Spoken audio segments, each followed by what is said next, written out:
Hello guys, in this video I'm going to show you how to check your browsing history in the Trendyol app. But before that, don't forget to subscribe and leave a comment down below, because at 10,000 subscribers I'm going to show you my whole YouTube revenue statistics and growth strategy. So without further ado, let's just jump right into it.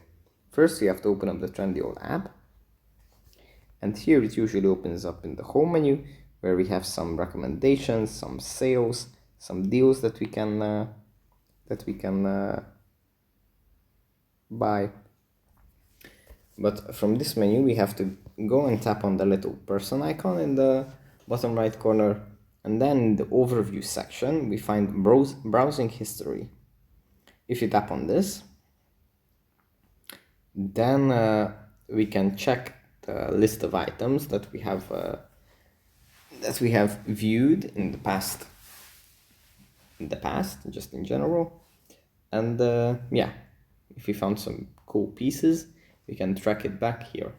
So that's pretty much it for this video. Hope it was helpful for you guys, and I'll see you in the next one.